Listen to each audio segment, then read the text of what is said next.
আমি তো বুঝতে পারলাম না, আমরা তো বুঝতে পারলাম না। আমিন আমিন, আমিন অর্থ তো কবুল হওয়া। আপনি কেন বললেন আমিন আমিন? বলছে 3 ব্যক্তির জন্য ধ্বংস।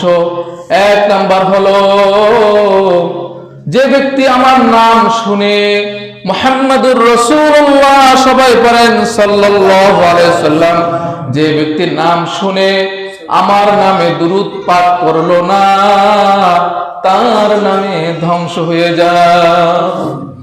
সাল্লাল্লাহু আলাইহি সাল্লাম যখন নবী পাক সাল্লাল্লাহু আলাইহি সাল্লামের নাম শুনবেন, তখন কি বলতে পারবো না? সবাই পড়েন সাল্লাল্লাহু আলাইহি সাল্লাম।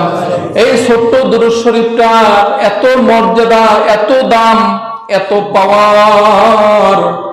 যে ব্যক্তি দুরূদ শরীফ একবার পাঠ করবে, তার আমল নামায় 10টা নেকি যোগ হয়ে যাবে, 10টা রহমত তার উপর নাজিল হয়ে যাবে, 10টা গুনাহ মাফ হয়ে যাবে, 10 গুণ তার মর্যাদা দুনিয়ায় ও আখিরাতে আল্লাহ তাআলা বাড়াইয়া দিবেন। ছোট্ট একটা দুরূদ শরীফের মর্যাদা আছে কিনা বলেন? কত পাওয়ারফুল। আদম আলাইহিস সালাতু ওয়াস সালামের বিবাহ হয়েছিল এই দুরূদ শরীফের মাধ্যম দিয়া। সুবহানাল্লাহ, জোরে বলেন না সুবহানাল্লাহ। আদম আলাইহিস সালাতু ওয়াস সালামকে যখন সৃষ্টি করলো, সৃষ্টি করার পরে জান্নাতের এক কোণায় রেখে দিলেন আল্লাহ তাআলা। আদম আলাইহিস সালাতু ওয়াস সালাম বসে আছেন, এর মধ্যে আল্লাহ তাআলা চিন্তা করলো, আমি তো আদমকে সৃষ্টি করলাম, জোড়ায় জোড়ায় আদমকে সৃষ্টি করব। আদম আলাইহিস সালাতু ওয়াস সালামের একটু মেয়েদার বাঁকা হাত নিয়ে হাওয়া আলাইহিস সালাতু ওয়াস সালামকে সৃষ্টি করার পর জান্নাতে 2 জনকে রাখলেন এক কোণায় এক কোণায়। আদম আলাইহিস সালাতু ওয়াস সালাম একটু টেরে টেরে তাকালেন যে কে আসলো জান্নাতে, একটু দেখতে হবে। আর পুরুষের একটু স্বভাব নারীর দিকে চোখ একটু দেওয়া, কি বলেন, গুনাহ হয়ে যায়, যায় কিনা জোরে বলেন? এটা শয়তানের ন্যায়।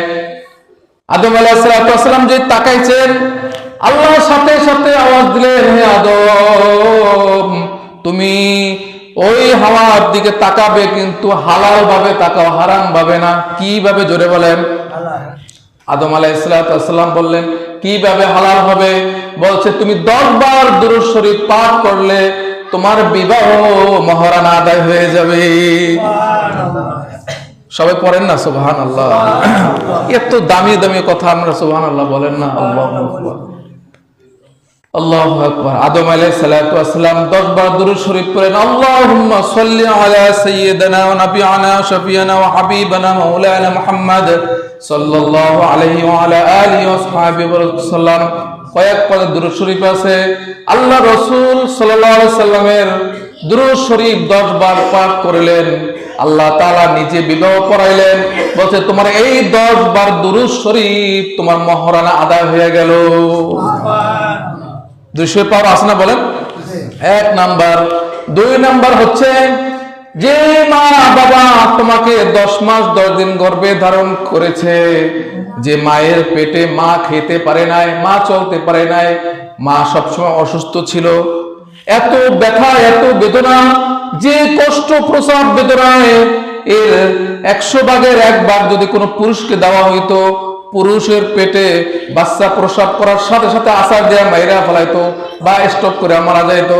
কিন্তু ওই মাকে ধৈর্য ধারণ করার ক্ষমতা কে দিয়েছেন জোরে বলে?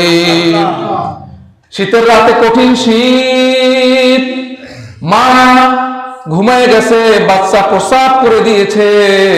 প্রসাব করার পরে ওয়া ওয়া কান্না শুরু করে দিয়েছে। মায়ের কলিজার সাথে বাচ্চার কলিজার সাথে একটা তাল লাগাই দিয়েছে অদৃশ্যভাবে। কি?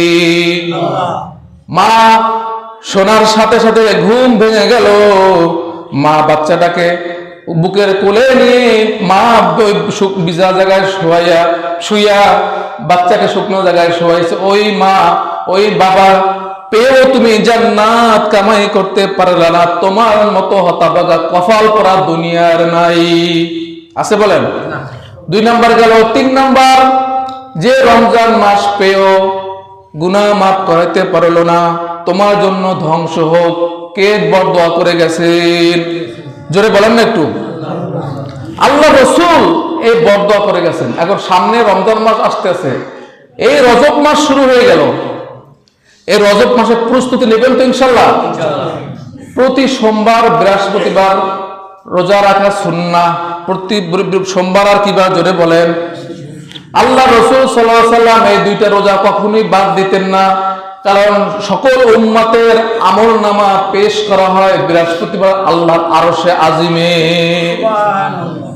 সোমবার দিন, বৃহস্পতিবার দিন আল্লাহর আপনার আমার আমলনামা কোথায় পেশ করা হয় জোরে বলেন?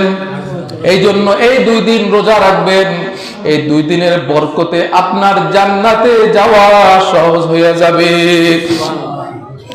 এই জন্য দোয়া করবেন, আল্লাহুম্মা বারিক লানা ফি রজব ওয়া শাবান ওয়া বাল্লিগনা রমাদান। সহজ না বলেন? আবার পড়েন, আল্লাহুম্মা বারিক লানা ফি রজব ওয়া শাবান ওয়া বাল্লিগনা রমাদান। হায় আল্লাহ, আমাকে রজব ও শাবান মাসের বরকত দান করেন ও রমজান মাস পর্যন্ত আমার হায়াতটা দীর্ঘ করে দেন। জোরে বলেন না সুবহানাল্লাহ। এই জন্য আমরা এই দোয়া পড়ব তো ইনশাআল্লাহ। জোরে বলেন না ইনশাআল্লাহ।